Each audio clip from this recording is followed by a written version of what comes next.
the opportunity to talk of financial resources dependent on national grid. So there are 17 sides at the moment of our national security problem. And I will tell you how. The organization has. So we're talking about how the board behaves, or in some cases, how they misbehave, because that also happens, rather than the tax they do.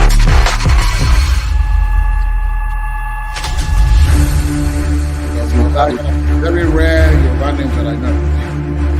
I tell you, you have secured the name and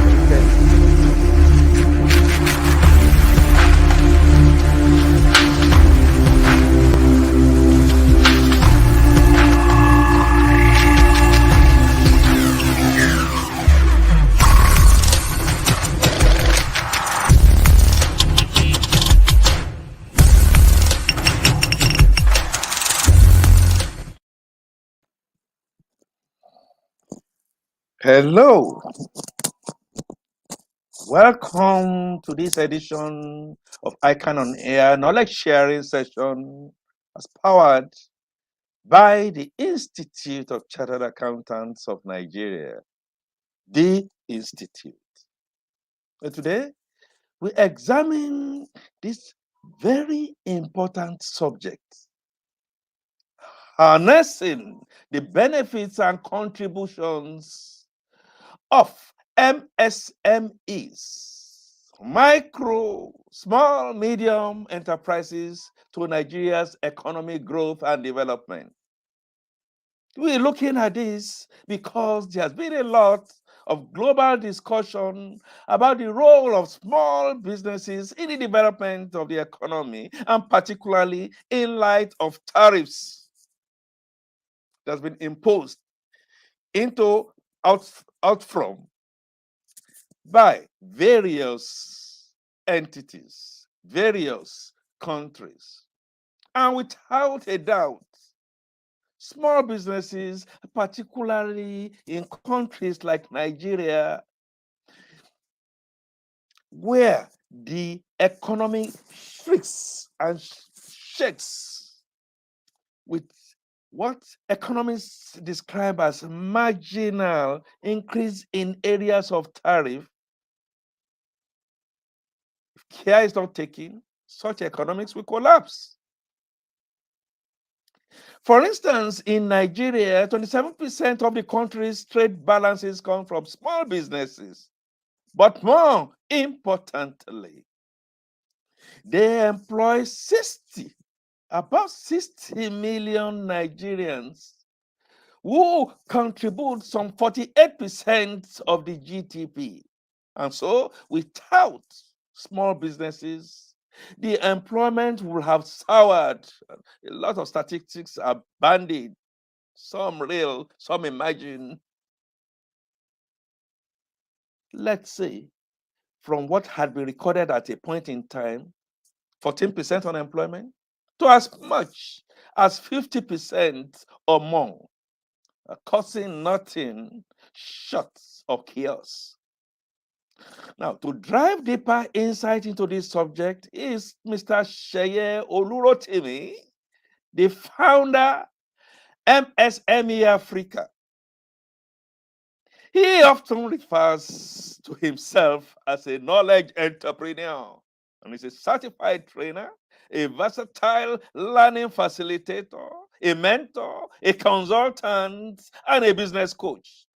He is, by definition, a member of the MSME Community of Practice of the Nigerian Economic Summit Group, NESG. And he is also an international partner of World Business Angel Investment Forum. More to unveil on our August guests in April, very shortly. And we're going to be doing that digitally. Also, on this segment of the program will be a few tidbits of our ICAN diary of events, which we'd like you to please take note of. And of course, naturally, a few adverts. And so we ask that you stay connected. We shall be back with you very shortly.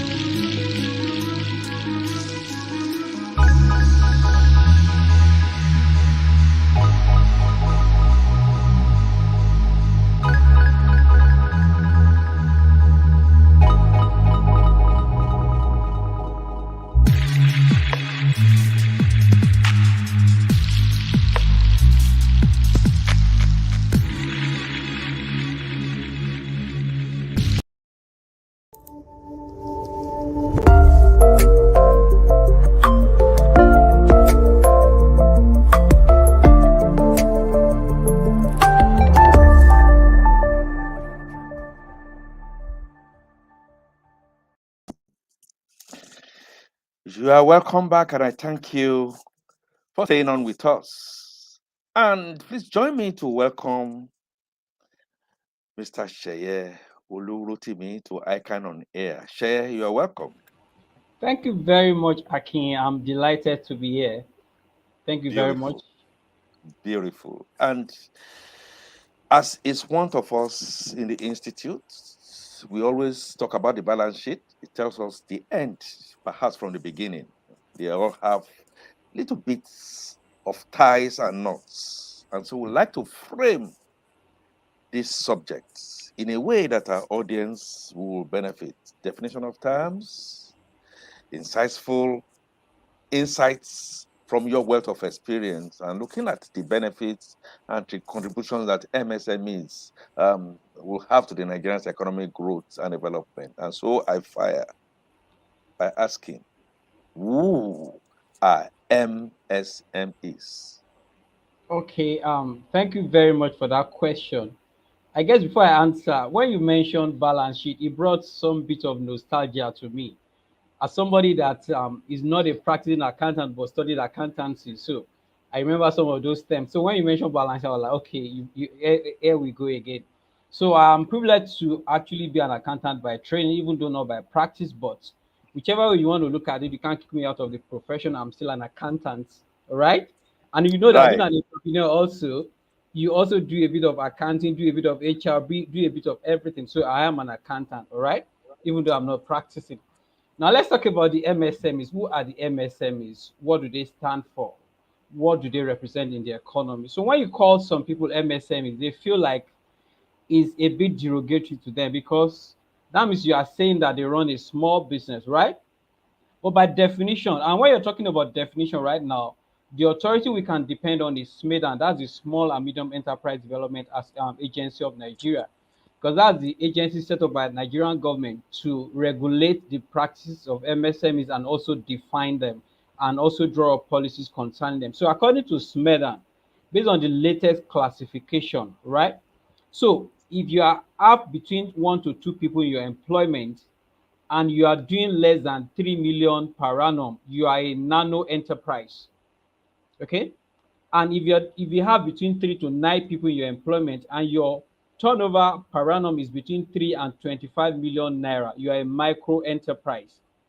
And for the small enterprises, if you're doing between 10 and if you employ between 10 and 49 million, 10 and 49 people, and your turnover is between 25 million and 100 million, you are a small enterprise. And then for the larger chunk of it, which is the medium enterprise, if you employ between 50 and 199 people, and your turnover is between 100 million and 1 billion naira, as that today, you are a medium enterprise. So that tells me that the gap is actually very, very wide. So between 1 million and 1 billion naira, you fall between the bracket of micro, small, and medium enterprises. But when you call some people MSME, they're like, what do you mean? So if you are still doing less than 1 billion, it's not derogatory to call you MSME. So that's just the definition of micro, small, and medium enterprises. That's who they are by virtue of SMEDAN definition. awesome. Awesome. We are being counters and we count numbers. And so we should be looking at numbers. From what you have framed, can we have a bit of some numbers, okay, some figures indicating their contributions to the country's GDP and economy in general? Okay, you actually started, you mentioned a bit of that at the introduction. So MSMEs in Nigeria as at today, their number is actually a little bit over 39 million. So for a country of 200 million population, you should, I mean, when you have close to 40 million within the MSME bracket, that's like 1/5 of the population. Okay. And the figure actually was about 41 million as at 2017, um, based on the 2017 report. But based on the last report that was released by SMEs and Nigeria Bureau of Statistics earlier this year, we have 39 million of MSMEs in Nigeria, and they contribute 46.3% to our GDP. That's almost half of the GDP. They are responsible for close to between 60 and 80% of employment in the country. So that's like the figures we can throw around for them.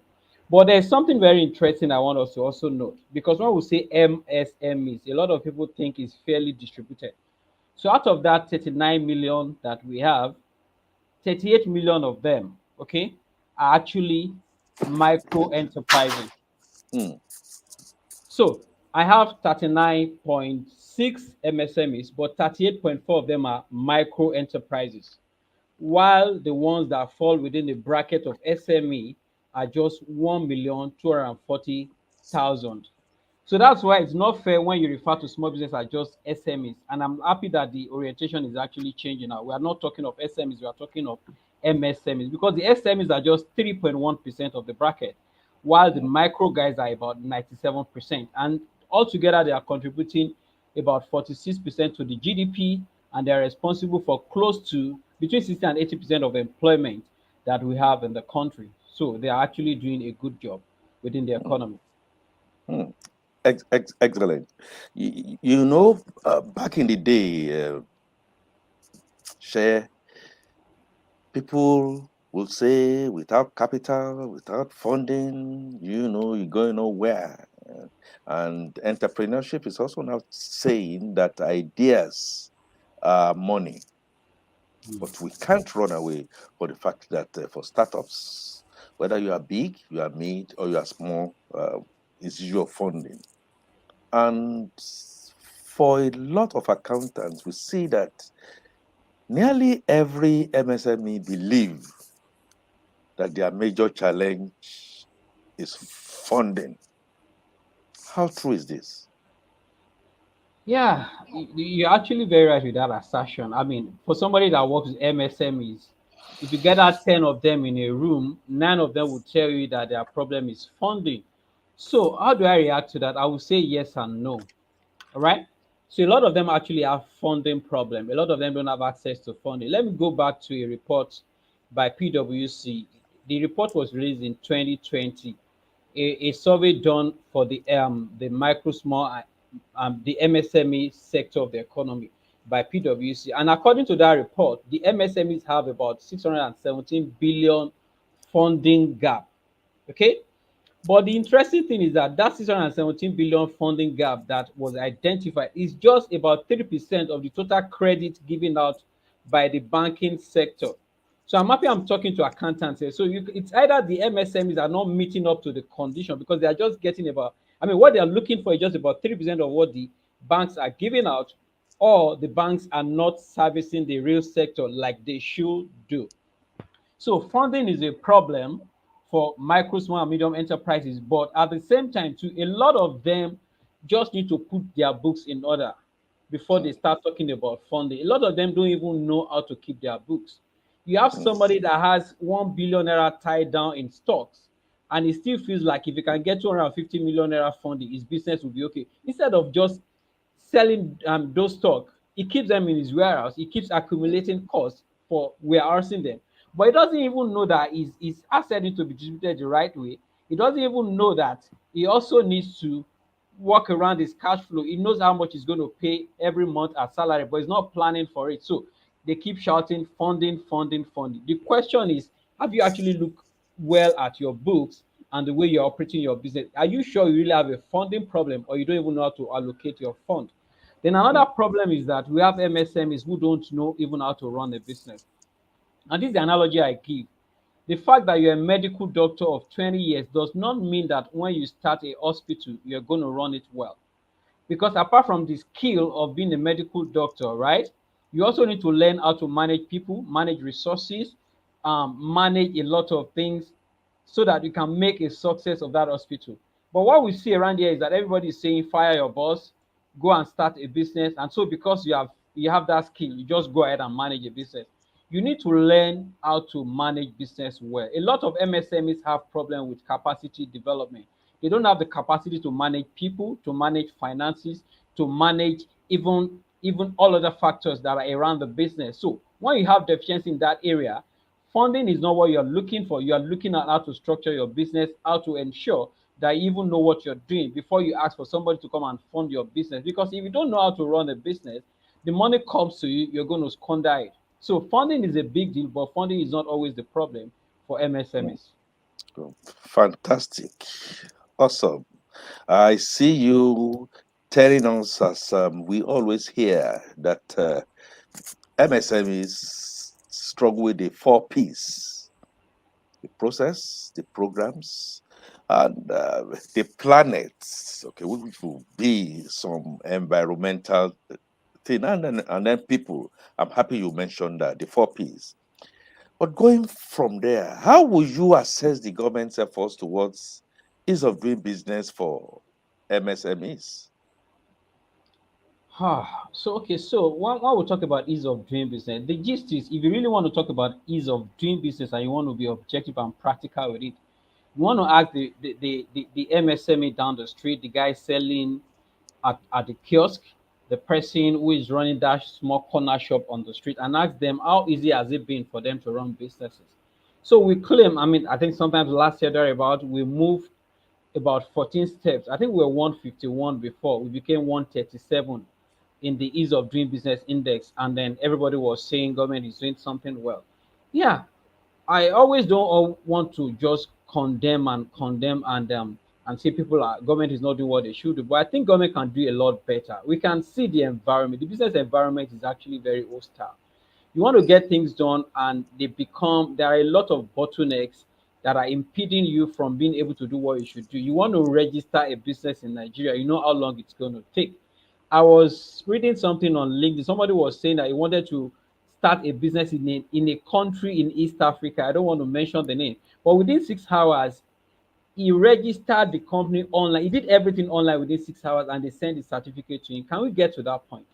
Can the government so make life easy for us that I want to get NAFDAC certificate, I want to get this particular permit, and I'm able to do them without having to go through a tout, without having to go through someone who is going to be asking me to pay some kickbacks and make life difficult for me. So when it comes to ease of doing business, government is doing what they could do. At least they are running MSME clinics around the country, which is something we should commend.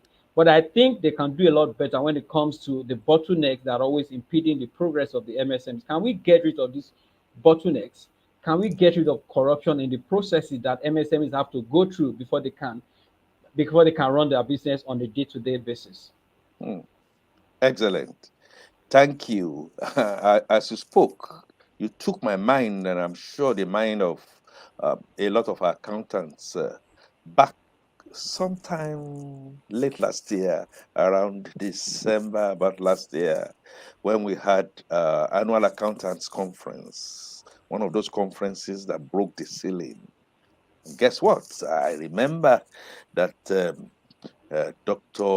Akinwumi Adesina, who was a guest, came in and he was saying some things that is very close to some of the things that you are saying here. And so I have AFTA in my mind, the African Continental Free Trade Agreement. I'd like to ask you, what do you think will be the impact of AFTA on MSMEs in Nigeria? Yeah, so ACTA is it's a wonderful idea. It's a wonderful idea, which if implemented well, is going to have a lot of impact, not just on MSMEs, but every player within the economy in Africa. Because AFTA is actually a tool that will ensure that we have seamless trade, right, within the continent. And what is good? What is the impact on MSM? It means that I'm producing something in my village in Ikire I have access to market in Abidjan, I have access to market in Kumasi, I have access to market in Douala or any part of the continent, and all the problems, all the bottlenecks are taken out of the way, and I can trade effectively within the region. That is the major thing after is meant to achieve. And of course, all the countries need to sign a lot of agreement, need to actually accept a lot of things. And at some point, we're talking about getting a common currency for the region. I know they're working on that. At some point, they were talking of having ECHO, that's the currency for just West Africa. So after is meant to make life easier for people in terms of access to market, is meant to also ensure that we can compete well with other players and we are not limited. Okay, so I'm not just thinking of selling what I'm selling within my local government, within my country, but I can sell in other places and I can also earn foreign currency. So it's meant to benefit me as an MSME, it's meant to benefit the economy too, and it's meant to benefit Africa as a whole. But for this benefit to actually be enjoyed, the government needs to play their part in terms of the agreement they need to sign and also to implement what they needed to implement. If they don't do that, after will just be another great idea on paper that is just not doing what it should do. It's a good one. MSMEs will benefit if everything is put in place and we're able to trade without any form of bottlenecks and inhibition. I mean, the way it's meant to be. Super, super. And then I have to thank Temitope Fagbola, who's put a question out there that I know a number of our students who are kidding, who want to get an explanation on. And she has said, please, could you expatiate more on nanopreneur? Okay, yeah. Thank you for that question, Temitope. So the nano subgroup of MSME was just created, I mean, I think about 2 years ago by Smedan, right? They don't want to lump all the micros together. Before, we were talking about SMEs, right? Then after some time, we started talking about MSME. That's when micro came from. So don't be surprised now when you start people writing instead of MSME, they are writing NMSME. I see that happen already. So the nano guys are the people that employ between just 1 to 2 people, and what they do in turnover every year is no more than 30 million. So if you want to look at an example that can readily come to mind, you can look at that woman that sells fish at the roadside, right? Maybe the one that sells barley, and what she makes every day is about 3,000 naira. By the time you look at everything she makes in a year, it falls within is about 3 million. It's not up to 3 million per annum. That person is a nano entrepreneur. So is that they call it nano or homestead? That's just like the lowest echelon, the lowest bracket when it comes to MSMEs. So those are the nano people, as in the lower end, the very lowest end of the sector.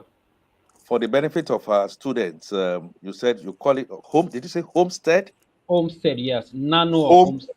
or Homestead, homestead? Okay. homestead, yes. Take it. HOMESTEAD, homestead. Beautiful. Um, how can we provide enabling environment for MSMEs so they can contribute more to the country's economic growth? Yeah, thank you so much for that question. And I like the fact that you didn't say so that they can contribute, but you said so that they can contribute more. So I Mm. like the acknowledgement that they are already contributing, because that's what we don't see, and it's actually a very sad one. MSMEs are not riffraffs. They are not just people that you want to give some palliative and say just go and sit down. They're actually contributing a lot to the economy. Like both said, they are contributing close to 50% of our GDP. But what can we do better for them? Let's just create enabling environment for them to thrive. So MSMEs don't want to come to the market or come to their place of work and find out that there is one more rate that has just been introduced, and because they have not paid, the council guys or whoever has come to close down their office. They need enabling environment. They want the policy environment to be very friendly to them. They don't want multiple taxation. Is there a way we can work around it? And that's why I'm happy about the Finance Act 2020. It's a good one. It's actually, I mean, if you're doing with less than 25 million right now, you are not expected to pay company income tax, which is a very commendable one. So can we have more of such policies? You're not even expected to remit VAT or charge VAT or whatever you're doing in that. So that has actually helped a lot of them to actually want to get formalized. Because the problem with them getting formalized before is that they feel like the moment I go and register with FRS or LIRS, they start chasing me. But now I know that even if I am registered with them, I'm not doing up to 25 million. I'm not expected to pay company income tax. So they are looking for policies like this that tell them that government is actually thinking about them. Government actually is concerned for them. So they want good policies. They want infrastructure to also be in place. So I want to move from one place to another, and I'm not spending 3 days on the road. I want to transport my wares from Sokoto State down to Lagos, and I'm not, because of bad infrastructure, my driver is not sitting on the road for 4 or 5 days. So those are things they are looking for: good policies, great infrastructure. They are also looking for a way that government can help them when it comes to funding, especially with the aid of the development finance institutions. So is there a way these banks can give them single digit loan like they're already doing, but can they increase the number of people that they are giving all these single digit loans to? And so at this point, the likes of Bank of Industry, Development Bank of Nigeria, we are calling on them to do a lot more than they are doing for MSMEs. If they have all of this in place, policy, infrastructure, funding, and what have you, I believe the MSME will contribute a lot more to the economy than they are currently doing. Hmm. Thank you very much. And we will take Binde Yomon. He's asking, what are the incentives available to SMEs from all three tiers of government in Nigeria? Okay, so at the national level, we have what we call the National MSME Clinic. It's actually under the office of the Vice President. And if we want to be truthful, they're actually doing a lot. They are taking the MSME clinic around the states in the country, and I can even say around local governments. So what they are doing is that they get to a place and they provide some amenities to them. So in some places, like I know there is a place in Lagos State, there's another one in Imo State where you have the what we call the MSME cluster. That's an initiative of the government too. What they do is that all the factors of production you need, they make it available in that place. There's one for fashion designers, for instance. So you have sewing machine, you have constant electricity, you have all the things you need to work as a fashion designer. So you can just come there, do what you want to do as a fashion designer, and go home, right? So everything that you need, they are providing those things in those clusters. But the question is, how many of those clusters have we seen? Because I know somebody's going to ask that question again. So government has a lot of policies, and they are also through the CBN, they are working. They are actually also providing funds to MSMEs to do their business up to certain volumes. I'm sure we could all remember during the COVID-19, we had the targeted credit from CBN. We had the 75 billion youth investment fund to just to promote entrepreneurs that are youth. We had the what's it called now, the payroll scheme that was introduced at some point where MSMEs were assisted to pay salaries for their employees, I think for up to 6 months. We also had the guaranteed offtake scheme from the federal government too. What that meant was that they gave them resources to produce within the country, and they are saying you don't even need to bother your head about who is going to buy. There's guaranteed offtake. They are also providing buyers for them. Those were interventions that government provided, but they were not. I'm not sure all of them are still operating now. So those are policies that government has put in place, but we're asking that they should last a bit longer, and then the impact should be felt a lot more. So that's just my answer to that question. These are just examples of policies that government has designed to help MSMEs to thrive and grow in this economy. Thank you. And I look at Olusoju Sosaolu, uh, who says that the MSME definitions notwithstanding, and what can we do practically and effectively as a nation to export more to drastically improve our balance of payment deficits? Thank you very much, Olusoji, for that question. And I like the fact that you said practically, because we need to keep talking about theories and what have you. So, what can we do practically to export more? Because we know right now, if we can see anything that makes us export more, it will be a huge benefit to us because we are actually an import dependent economy. And that's why we have these issues with Forex. Okay. So, what can we do practically? We need to produce more. Of course, that's the first place to start. If you're not producing, then what do you have to export? I mean, there are some things that we should be producing a lot more in the country that we're not even producing enough. So we need to create an environment government, the MSMEs themselves, where we can produce a lot more than we are doing. And you can't produce a lot more where there is power problem to grapple with, where there are infrastructure problems. So we need to produce a lot more. That's the first thing we need to do. Then also we need to be competitive, because if I'm talking of exporting to Abidjan or to Douala or to Kumasi, and what they buy for 5 cedis, I'm selling for 10 cedis. That's a problem. We need also to be very competitive. How do we ensure that? We need to ensure that the factors of production are not too expensive for us. Government has a lot of role to play in that area too.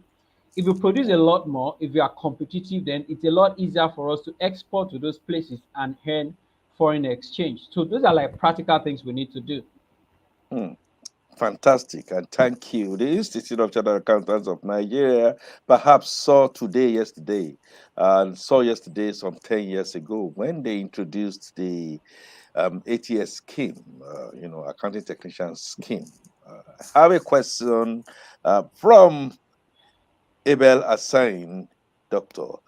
He says, can we encourage MSMEs to hire ATS holders, at least to assist with bookkeeping services, really?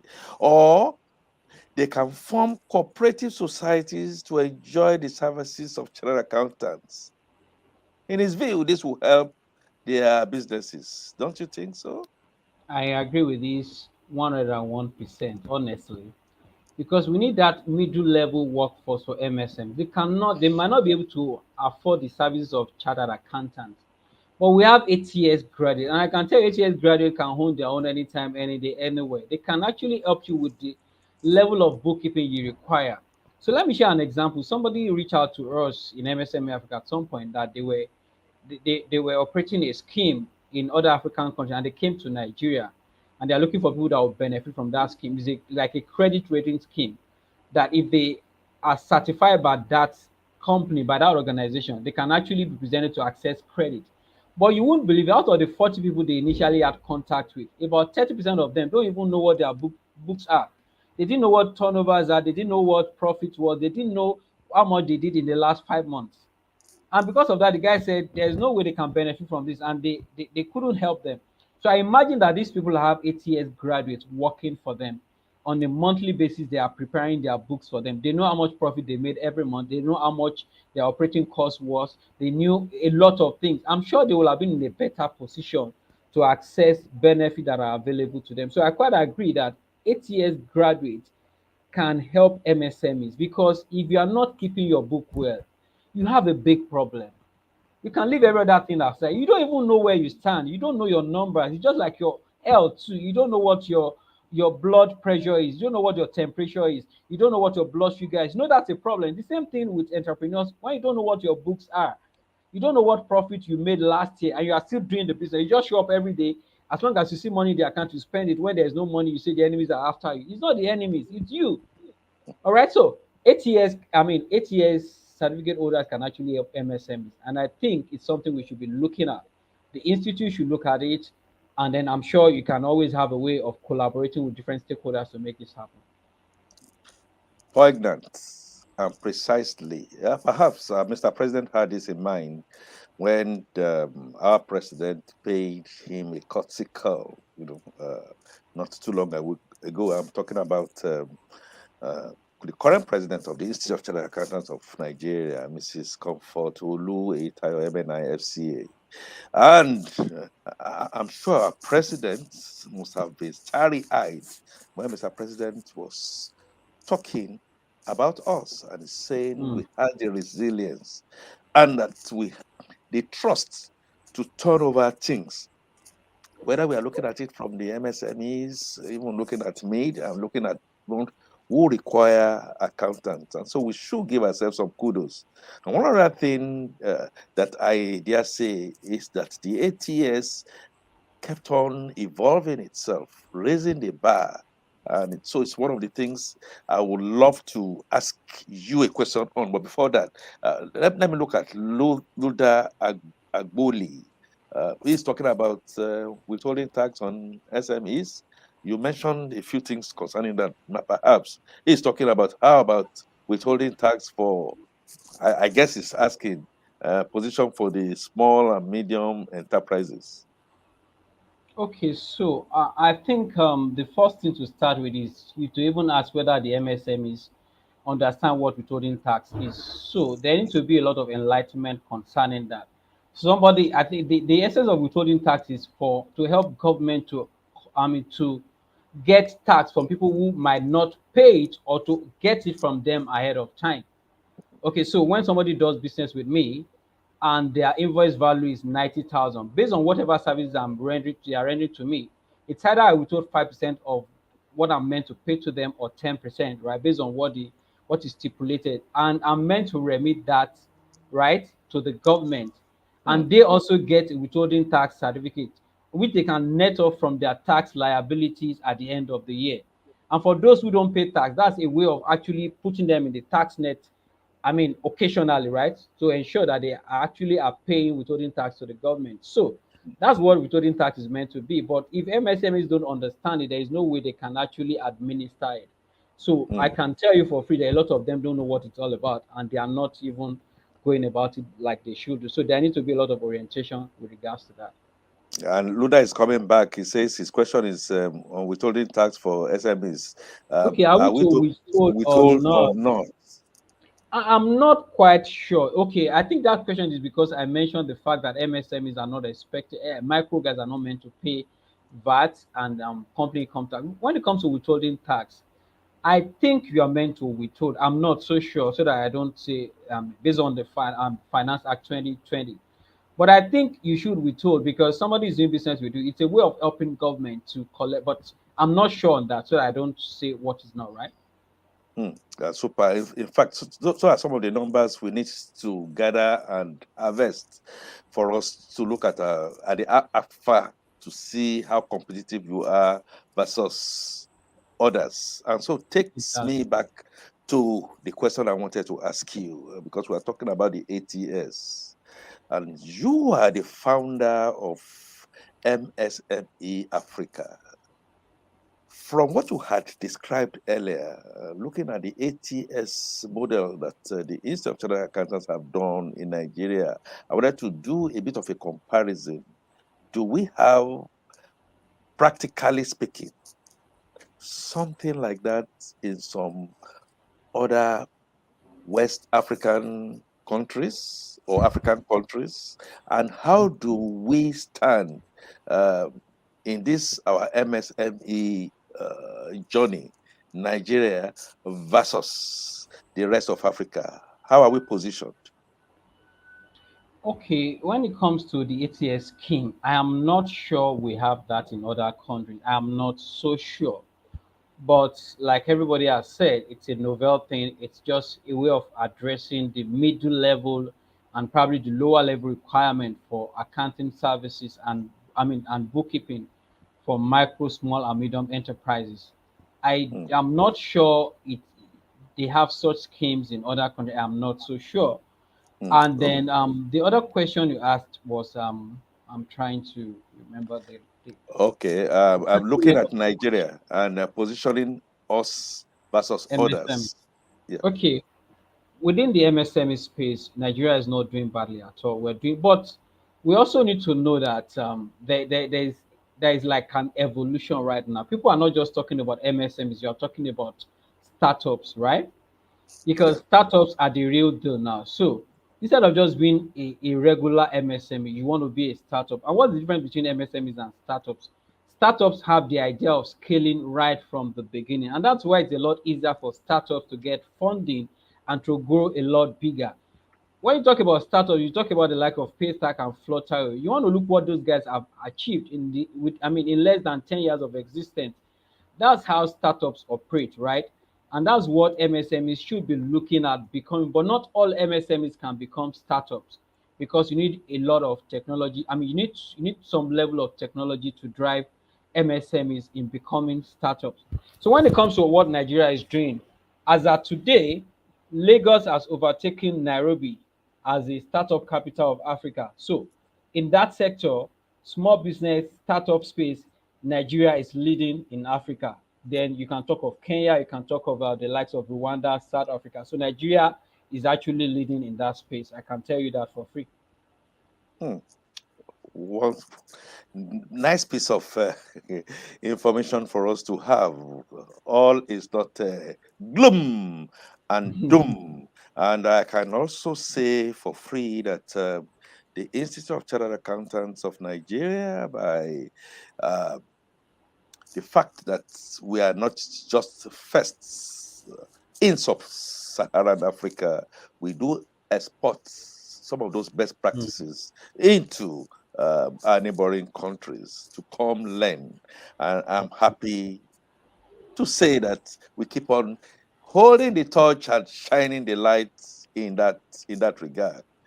Wow. If you are just joining, this is ICAN on Air, flagship program of the Institute of Chartered Accountants of Nigeria, in our same chapter, new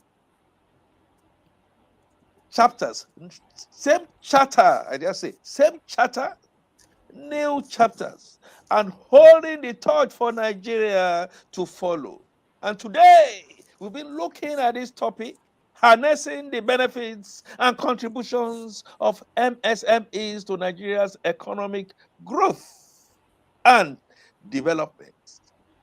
Guesting has been friend of the house, founder of MSME, Mr. Sheye Rotimi. Please, if you have more questions, throw them in. We'll be able to take, because this is like a practical session for you to get a lot of things that perhaps the textbooks would not give to you. And so back here, Mr. Olurutimi, when you look at indicators, the economic indicators, we call them, sometimes they are not just wobbling, they are wobbling, and they give some form of fear. Fear. When I say fear, I mean fear.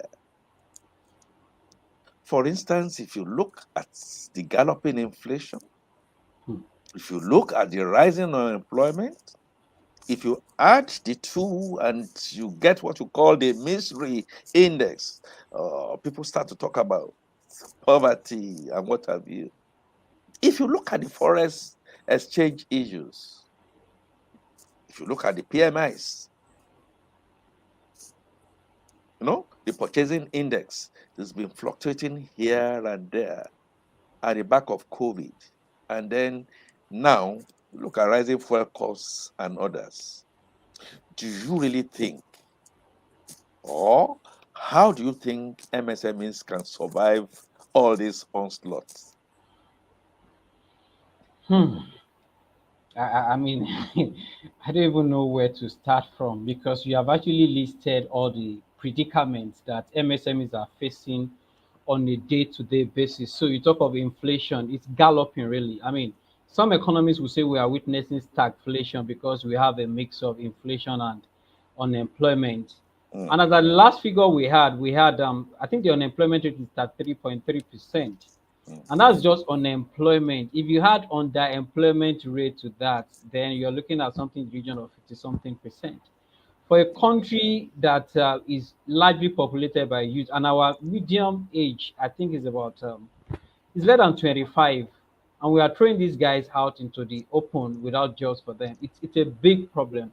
And that's one of the reasons we keep saying let's encourage MSMEs. If every MSME is empowered and they can employ one or two more people, we would actually make a headway. We have 39 million of them. If each one of them can employ two more people, that's 78 million people taken out of the unemployment market, right? So Yeah. we need to empower them. These issues are real. The cost of diesel has gone up so much that now you see organizations reducing their working hours, right? You see organization cutting costs by all means. So the issues are big. We do not need to, play the ostrich by burying our head in the sand. The issues are there, but I think we can survive because and people say I'm very optimistic, and I am. So it's a time when MSME needs to start cutting down their costs. Whatever costs that should not be in your books, get them out of it. So you have a 4-bedroom office before. Now that people are doing a lot of working from home, do you want to sublet some part of that office, mm, right? And make mm, money from it? Do mm, you actually need to go to office every day? Can you do 2 days in a week, and for the remaining 3 days, let it be a work, a workstation that other people can come and use and pay maybe 5,000 per day? We need to start thinking out of the box right now. If mm. not, because after COVID, a lot of MSME did not survive COVID. They could not come out of COVID because they were not thinking ahead. So for MSMEs to survive, they need to cut their costs. They also need to embrace technology. I still see a lot of people that say they want to see you, and I say, okay, let's have a virtual meeting. And they are still saying, no, we need to see you face to face. Those people don't have the mindset of actually cutting down their costs with technology. The cost you're going to incur running from one place to another on transportation and wear and tear of your vehicle, and you can save that cost. I mean, see, look at what we're doing right now. I don't have to come to where you are physically, but we are doing this and we're adding value to people. So why can't we embrace technology, the virtual space, to make life easier, right? And to cut down our costs. So MSMEs, to survive this onslaught, need to cut down their costs. They need to embrace technology, and they need to know when to. I mean, I saw somebody that was saying, I'm happy that my workforce was, I think we're about 4 when we're starting this year. By the end of the year, we're 44. And after 2 years, the guy closed down shop because sometimes you don't need to employ more people. You don't need to.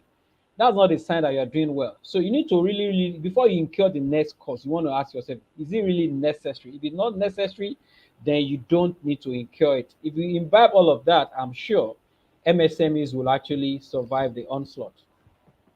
Excellent. Thank you. We will just take a breather now. Go for a short break. We are going to be back.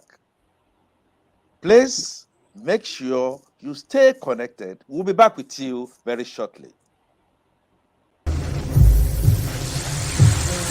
opportunity to talk of financial resources independent of national trade. So we share 17 sides at the end of our national security problem. And I will tell you how.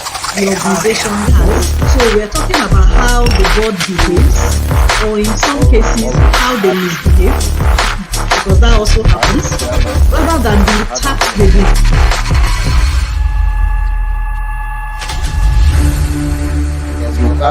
Very rare your bad names that I know. I tell you, I've secured the name and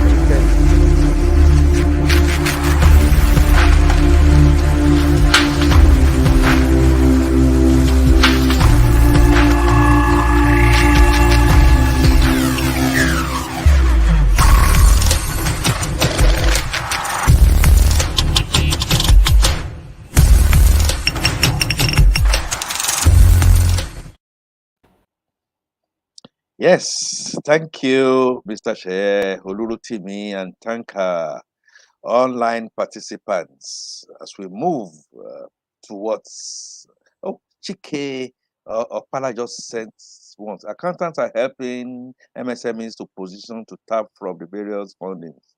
Now, can accountants themselves benefit from these fundings since many practicing firms are within the SMEs? I like that question. I mean, the laborer. I mean, what's that adage now? The press. I don't know. I don't know what, but it's Yoruba. So, but let's go on. The thing is that accountants are actually well positioned to benefit from these things because you don't have issues with how do I keep my books. Because usually before you can access one, they are looking for a couple of things. We talk about the 4 C's of credit, right? Talk Mm, about the capital itself. We talk about the collateral. We talk about capacity. The fourth one now, I'm trying to remember, but you need to have capacity, right? So as an accountant, do you have capacity? That funding you are seeking for, do you have the capacity to use it well? That's one. What about character? I think that's the number 4 C. What about your character? The funding you got before, how well did you use it? Did you pay it? Okay, so we had a seminar with the Credit Bureau Association of Nigeria. We organized it with them. And the person was the anchor, I mean, the speaker was even saying that a lot of people don't know that you are shooting yourself in the foot with some things that you think don't count. That if you buy credit, for instance, from MTN or Glo, you know all those borrow credit, and you don't pay it back, it's counting against you as part of your credit score. And people do not know. So when you are trying to access loan the next time and they are saying you are not credit worthy, it's because of those small, small things. So if accountants can keep their books, right, like every other person, they should be able to benefit. And I believe that they are better positioned to do that. And of course, they also need to look out for those opportunities, because sometimes the problem is that we are not looking out for them effectively. People are saying they are not. Every single day we publish opportunities in MSME Africa. There are a million and one of them. Some people are skeptical. Some people are not looking at it. Some people don't prepare for it. And so they are waiting for the last moment. When it's 2 days to the closing of those opportunities, they are now running hectare scatter. They are looking for those documents they should have gotten ready. So accountants can benefit from it if they are well prepared for it, if they also are looking out for those opportunities. For instance, Tony Elumelu Foundation application comes out January every year and closes March. But I still see people, March 28th, they are running a task, something that comes out and it stays for 3 months. So if you're an accountant too, if you are looking to benefit from something like that, start preparing your books, start looking out for those opportunities, and start preparing the documents you know they will ask you for. So that when the opportunity comes, somebody said that success happens when opportunity meets preparation. So anyone can benefit from all those funding So, opportunities. super. So, accountants, lawyers, engineers, all Anybody. members of the public, we can grow and we can position ourselves. And those are some of the things that I am hearing here. Some of the benefits that is coming from this educational information exchange.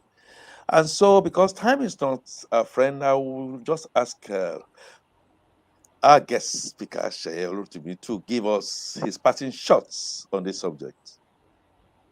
Wow, my parting shot. Okay, so maybe I would first want to commend ICAN for putting this together. I mean, it's quite commendable. So because I have accountant friends, I see a lot of ICAN on here fly, and I'm like, ICAN is doing something worthwhile because this is a repertoire of knowledge. I went to the YouTube page and I was like, wow, this is something somebody can sit down with and get a lot of knowledge from. And I also want to commend the anchor person. You're doing a good job, sir. It's wonderful, and I believe we're going to keep this up. So my parting shot is going to be in two parts: one for the MSMEs and one for the government. For the MSMEs, we need to always prepare before opportunities come. We need to embrace capacity development. A lot of MSMEs are not getting the skills that are required to run businesses. It's not just enough that you have the skill, that the technical skill. You need to learn how to manage money, how to manage people. So let's embrace capacity development. A lot of these things are free. You can see a lot of opportunities flying. Some people, if they see opportunity, and it's not about funding. If it's training, they will say, I'm not interested. Let me tell you, those trainings are they are very, very important, so that when you are well trained, when funding comes, you know how to manage your fund, right? Like the Yorubas will say that the child that you did not train would go ahead and sell the properties that you have amassed, right? I mean, you know what I'm saying. So that's Mm, what happens when people have access to funding and other things, and they don't know, they have not learned how to manage businesses. Remember the case of what's it called now? The trader money, the market money. Government was saying that those people did not repay those loans. My question is, before you gave them the loans, did you trade them on how to manage businesses? So mm, MSME should embrace capacity development. There are a lot of opportunities for you to get trained. Please embrace them. Go on YouTube, get the skill, go and get somebody to mentor you. That's on the part of MSMEs. For government needs to understand that when we talk about MSME, the larger chunk of these guys are the micro guys. They are 97%. When government is designing intervention, don't design intervention for just the small and the medium enterprises. Let's look at the guy on the roadside, the woman that sells fish. What are the things we are doing for them that will benefit them because they contribute the larger chunk of the bracket? I mm. think that was just my parting shot for both sides. Super. Thank you very much. And we'll be calling more and more of you to come and share your knowledge. I'd also like to thank and acknowledge the incisive questions of our participants.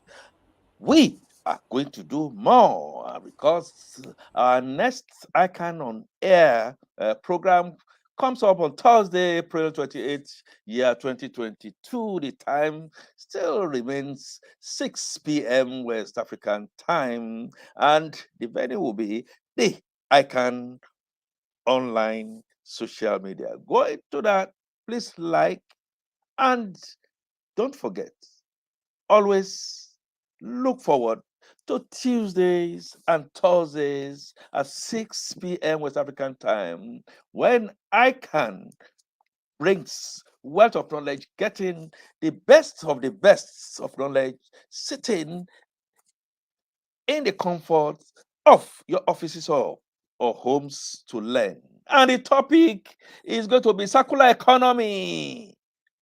Opportunities for professional accountants. I repeat that. Circular economy. Opportunities for professional accountants. And guesting will be Mr. Jonathan Ikeolumba, ACA, ACCA. He is currently the managing partner of Office Lord Consulting, a finance and strategy consulting firm, and serves as a member of the finance faculty at the Enterprise Development Center. We call that EDP of the Pan-Atlantic University in Lagos. Mr. Joshua Ikeolumba has collaborated with leading local and international brands such as GTB, Access Bank, Bank of Industry, Development Bank of Nigeria. Oh, of course, the Cherry Blair Foundation for Women, the Faith Foundation, the Tony Elubele Foundation, the MasterCard Foundation, the International Finance Corporation, amongst others. Don't miss this opportunity, and please tell somebody to tell somebody else to come along with you, to come and share in this fountain of knowledge. I drop my nuggets for today, and I quote, "You never lose in business. Either you win or you learn." End of quote. You never lose in business. Either you win or you lose. That is attributable to Melinda F. Emerson. And so the sun sets on ICAN on Air program for today to rise again on Thursday, April 28, 2022. Be the change you would like to see. And until then, I remain Akin Fatunke, your anchor, ICAN on Air program. Bye for now.